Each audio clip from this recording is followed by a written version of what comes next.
Welcome to कुंडली ज्ञान। जय माँ काली, जय माँ तारा, आप सबका भला हो। ये है सूत्र, और आज के सूत्र में हम डिस्कस करने जा रहे हैं कि हम कैसे जानें कि हमारे शरीर में कौन से पार्ट की प्रॉब्लम हमको होने वाली है हेल्थ वाइज। ठीक है, मतलब कि कुंडली से हम कैसे जान लें कि किसी को क्या प्रॉब्लम होगी। तो जनरली क्या हो जाता है कि हम देखते हैं कुंडली में कि अलग अलग घर होते हैं और पीड़ित होते हैं। जैसे मुझसे कोई पूछता है तो मैं जनरली देख लेता हूँ कि 8th हाउस की क्या पोजीशन है, क्योंकि 8th हाउस जो है लॉन्ग डिजीज़ेस का हाउस है और 6th हाउस जो है वो आपके शॉर्ट डिजीज़ेस का हाउस है। ठीक, तो जनरली मैं ये चेक करके बता देता हूँ। पर फिर भी अगर आप किसी नेटिव की कुंडली, लग्न कुंडली देख रहे हैं तो आपको ये पता हो जाएगा कि अगर कोई घर गड़बड़ है किसी भी वजह से, दुश्मन राशियों की वजह से, दुश्मन ग्रहों की वजह से, तो उस नेटिव का कौन सा बॉडी पार्ट खराब हो जाएगा। जैसे कि आप देख सकते हैं बैकग्राउंड में चली रहा है रील, जो कि मेरे इसी लेक्चर से रिलेटेड है। अब हम जल्दी टाइम वेस्ट करे बगैर ये देखते हैं कि अगर हाउस नंबर 1 में कोई प्रॉब्लम हो जाती है तो ये आपके सिर का प्रॉब्लम खड़ा करने लगता है, कि सिर से रिलेटेड कोई ना कोई प्रॉब्लम आपको आने लगती है। उसी प्रकार से हाउस नंबर 2 अगर ये कुछ गड़बड़ हो जाता है तो फिर आपको फेस में प्रॉब्लम आने लगती है। और तीसरा घर अगर ख़राब हो जाता है तो नेक और शोल्डर में प्रॉब्लम आने लगती है। चौथे घर में जब भी कुछ भी कलबड़ बड़बड़ कुछ भी होता है तो ये यहाँ पर हार्ट अटैक दे देता है। पांचवा घर जो है ये स्टमक को ख़राब कर सकता है अगर वो ख़राब है तो। यहाँ छठवां घर जो है अगर ख़राब हो जाए तो इंटेस्टाइन में गड़बड़ी दे सकता है। इंटेस्टाइन के ऑपरेशन हो सकते हैं, गॉल ब्लैडर के ऑपरेशन हो सकते हैं। ठीक है, तो ये आपको पाइल्स की भी कई बार प्रॉब्लम दे देता है। अब सातवां घर अगर ख़राब हो तो यूरिनरी इन्फेक्शन आपको आए दिन होते ही रहेंगे। ठीक है, और यहीं हाउस नंबर 8 अगर गड़बड़ हो तो आपके सेक्स ऑर्गन्स में प्रॉब्लम होगी। ठीक है, और अगर यहीं हाउस नंबर 9 में प्रॉब्लम हो जाए तो फिर थाइज में प्रॉब्लम होना स्टार्ट हो जाएगी। अब यही हाउस नंबर 10 ख़राब हो जाए तो नी की प्रॉब्लम होगी। और यहीं पे आपके अगर हाउस नंबर 11 में कुछ ना कुछ गड़बड़ हो जाए तो नी जॉइंट्स जो होते हैं ना, जो पैर वाले नी जॉइंट्स होते हैं, आप बैकग्राउंड में देख भी रहे होंगे, उनमें गड़बड़ आने लगती है, उनमें कोई ना कोई प्रॉब्लम होती है। अब यहीं हाउस नंबर 12 अगर गड़बड़ हो जाए तो एंकल, फुट और टो, इसके अंदर आपको चोट लग सकता है और आपको कोई ना कोई प्रॉब्लम आ सकती है। तो जो घर पीड़ित होगा वहाँ के ऑर्गन्स में प्रॉब्लम ज़रूर हो जाएगी। रेमेडी उन्हीं प्लैनेट्स की करनी चाहिए जो घर पीड़ित है। अच्छा, एक जो है नेटिव, उन्होंने मुझसे पूछा मैसेंजर पे कि मुझे क्या प्रॉब्लम है और उसकी क्या रेमेडी है। तो जो रेमेडी मैंने उन्हें बताई तो उसमें क्या हुआ कि अब 8वें घर में उनके शनि बैठा हुआ था और उनका 10वां घर जो था वो तीसरे घर में था और 11वां घर जो है वो उनके चौथे घर में बैठा हुआ था। तो उनका ये कहना कि अगर हमने शनि का दान दे दिया, जो कि 8वें घर में बैठकर पीड़ित हो रहा है, ठीक, साइकोसिस जैसी और सेक्सुअल रिलेटेड ऑर्गन्स, गुप्त रोग जैसी प्रॉब्लम्स दे रहा है, अगर हमने शनि का दान कर दिया तो फिर तो हमारे भाग्य में भी बढ़ोतरी होना बंद हो जाएगी और हमारे संवाद में भी दिक्कत आ जाएगी। पर जो घर खाली हैं वहाँ केवल स्वभाव है। किसी भी घर को कुछ भी करने के लिए या पीड़ित या खुश होने के लिए किसी न किसी प्लैनेट की ज़रूरत तो पड़ेगी ही पड़ेगी। मात्र राशि का स्वभाव देखकर उसको पीड़ित करना न करना नहीं डिसाइड करना चाहिए। अगर कोई ग्रह है तभी वो जगह पीड़ित होगी, कोई ग्रह ही नहीं है तो क्या पीड़ित होगा, वो जैसा स्वभाव है वैसे वैसा रहेगा। अब वो यहाँ पर ज़्यादा इफ़ेक्ट नहीं करेंगे जो कि घर खाली है, तो उनके कंपैरिजन में जिन घरों में कोई ना कोई प्लैनेट बैठा हो। अब एग्जाम्पल के लिए हाउस नंबर 1 में सूर्य और राहु बैठे हैं तो ऐसे नेटिव के बाल झड़ जाते हैं और उनको बाल की समस्या आने लगती है, वो टकले हो जाते हैं।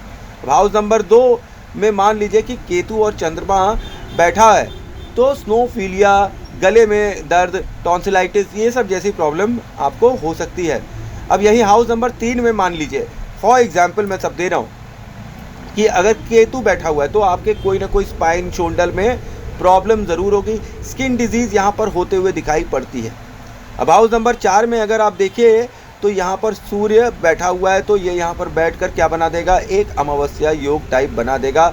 यहाँ पे हार्ट अटैक की प्रॉब्लम नेटिव को भी हो सकती है, उसके फादर को भी हो सकती है। ठीक, हाउस नंबर 5 में जब हम देखते हैं कि मान लीजिए कि राहु मंगल बैठे हैं, तो ये यहाँ पर आपको बैड स्टमक दे देगा, ख़राब स्टमक दे देगा, अच्छा ऑपरेशन जैसी स्थिति दे देगा, ऑपरेशन, बैड डाइजेशन, ये सब चीज़ें देने लगेगा। हाउस नंबर 6 में मानकर चलिए कि अगर मंगल बैठा है तो फिर इंटेस्टाइन में प्रॉब्लम और पेट दर्द की प्रॉब्लम, पेट की सर्जरी यहाँ पर 100% दिखाई पड़ने लगती है। अब हाउस नंबर 7 में मान के चलिए कि अगर मंगल बैठा हुआ है तो फिर यूट्रस रिमूवल जैसी चीज़ें देखने को मिलती हैं ऐसे नेटिव के यहाँ, या तो उनके घर में अगर जैसे फीमेल होती है तो उनका ही यूट्रस निकल जाता है, नहीं तो उनके लाइफ पार्टनर का यूट्रस निकल जाता है, या घर में और भी जो जिनसे संबंध होता है घर में कई लोगों का यूट्रस निकलने जैसी प्रॉब्लम दिखाई पड़ती है। ख़ास तौर के पे अगर कोई मेल है तो नेटिव का कि फीमेल का यूट्रस निकालने जैसी स्थिति आ जाती है। ठीक है, और लाइफ पार्टनर को कई बार यहाँ पर डायबिटीज़ होती भी दिखाई पड़ती है। अब यही मान के चलिए कि हाउस नंबर 8 ख़राब हो गया है, कैसे, यहाँ पर शनि बैठ गया है, तो फिर आपको 100% 2 तरीके की प्रॉब्लम होगी, साइकोसिस जैसी क्या कहते हैं प्रॉब्लम होगी, सुसाइडल टेंडेंसीज जैसी प्रॉब्लम होगी, सेक्स ऑर्गन्स रिलेटेड प्रॉब्लम आपको 100% हो सकती है, क्योंकि शनि यहाँ पर आपकी आयु तो बढ़ा देते हैं पर आपको गुप्त रोग देने चालू कर देते हैं, और प्रॉब्लम्स इन सेक्सुअल ऑर्गन्स ज़रूर यहाँ पर दिखाई पड़ेगी, गुप्त रोग हो जाता है जातक को। हाउस नंबर 9 पर जब हम पहुँचते हैं तो यहाँ पर मान कर चलिए कि अगर शनि और सूर्य हैं तो कई बार नेटिव को चलने में दिक्कत हो जाती है। अब ये है ना मज़ेदार बात कि अगर शनि और सूर्य बैठे हुए हैं तो नेटिव को चलने में दिक्कत हो जाती है, और यहाँ पर शनि अगर स्ट्रांग है तो आप समझिए कि डिसेबिलिटी 100% हो जाती है। कि अगर शनि, सूर्य और शनि बैठे हुए हैं आपके 9th हाउस में और शनि स्ट्रांग हो गए हैं तो आप ये बात समझिए कि स्ट्रेस तो 100% आ जाएगा, आप चलने लायक नहीं रहेंगे। पर यहीं अगर आपका सूर्य स्ट्रांग हुआ तो जब सूर्य स्ट्रांग होगा तो आप फिर से चलना चालू कर देंगे। इस तरह की प्रॉब्लम आती है, वॉकिंग प्रॉब्लम। अब हाउस नंबर 10 में अगर मान के चलिए कि वो ख़राब हो गया, कैसे, यहाँ पर गुरु आ गया है, तो फिर आपको 100% नी पेन्स होना चालू हो जाएगा, जॉइंट पेन्स चालू हो जाना पड़ेगा। इसका मतलब आपका गुरु नीच चुका है। शनि की राशि में गुरु बैठा हुआ है हाउस नंबर 10 में, तो वो नीच का है। अब जब वो नीच का है तो यहाँ पर ये आपको नी पेन्स और जॉइंट पेन्स 100% देने लगेगा। अब यहाँ पर आप जब हाउस नंबर 11 में पहुँचते हैं तो हाउस नंबर 11 में जब आप पहुँचेंगे तो आपको यहाँ पर एंकल जॉइंट पेन्स दे देगा, मतलब आपके जो एंकल होंगे और जॉइंट पेन्स होंगे वो सब होने लगेगा। अब हाउस नंबर 11 में कई तरीके की मैलिफिक इफेक्ट हो सकते हैं। मान के चलिए कि शनि मंगल हो गया, शनि राहु हो गया, मतलब कोई भी द्वंद्व करने वाला कोई योग हो जाए, विपरीत आर्थक प्लैनेट्स आ जाएं, तो वो देने के इच्छा पूर्ति के घर में तो रहते हैं, वो देते हैं अपने ही अनुरूप दे देते हैं। पर क्योंकि द्वंद्व करते हैं तो युद्ध करते हैं, तो युद्ध का भी फल वैसे ही दे देते हैं। अब हाउस नंबर 12 में भी आप देखिए तो ये जो है आपके टोज़ और एंकल्स और फुट को ये कंट्रोल करता है।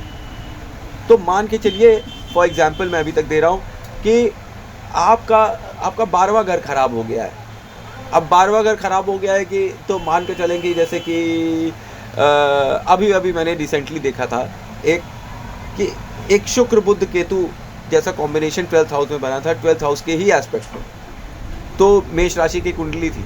अब यहाँ आप समझिए कि 12वें एस्पेक्ट के साथ शुक्र बुध केतु बैठे हुए हैं, खर्च के घर में खर्च के भाव से बैठ गए हुए हैं, और यहाँ पे खर्चा करवाने के लिए कौन बैठा हुआ है, शुक्र बैठा हुआ है। ढेर सारा पैसा आ रहा है और ढेर सारा पैसा खर्चा हो रहा है, और तो और बुध यहाँ पर आपकी बुद्धि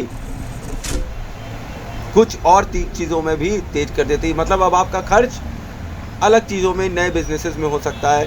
अब यहाँ केतु की प्रेजेंस हो गई तो इसी ने ही बंटाधार कर दिया। भले ही यहाँ पे केतु उच्च चुका है पर उससे कोई फ़र्क नहीं पड़ता है, क्योंकि शुक्र बुध और केतु की मिक्सचर यहाँ पर आपको फाइनेंशियल लॉस यहाँ पर 100% दे सकती है। क्योंकि यहाँ पर बुध और केतु जो है वो एक बैड एडवाइस है, ठीक है। तो ये था मेरा एक सूक्ष्म विश्लेषण कि आप कौन से घर को देख के कैसे पता कर सकते हैं कि कौन सा बॉडी पार्ट खराब है, ठीक है। पत्री देख के आप बता सकते हैं किसी को भी कि भाई आपका ये वाला बॉडी पार्ट खराब है। फॉर एग्जाम्पल, अगर आपके 8वें घर में मान के चलिए कि सामने वाले के 8वें घर में शनि बैठा हुआ है, सीधे कह सकते हैं आपको सेक्सुअल डिजीज़ हो गई है, कोई इफ बट नहीं है, होगी ही होगी, गुप्त रोग होंगे उनको 100%। मैंने एक नहीं कई दर्जनों कुंडलियों में देखा, यहाँ शनि यहाँ बैठते हैं तुरंत गुप्त रोग दे देते हैं, बाद में वो सही हो जाता है पर काफ़ी दिन तक स्किन डिजीज़ और ये रोग वोग होने लगता है। ऐसे केसेस में जहाँ शनि इतने पीड़ित होते हैं ना, वहाँ केतु भी स्किन डिजीज़ देने के लिए तैयार होते हैं, केतु भी पीड़ित हो जाते हैं, कई बार ऐसे मैंने देखा। और जहाँ शनि पीड़ित है, आप वहाँ समझ लीजिए कि राहु भी कोई अच्छा फल देने वाले नहीं है, क्योंकि शनि के ही ऊपर डिपेंड होते हैं राहु कि वो क्या परिणाम देंगे। तो थैंक्स फॉर वॉचिंग। जय माँ काली, जय माँ तारा, आप सबका भला हो। आई होप आपको मेरी इन्फॉर्मेशन अच्छी लग रही होगी।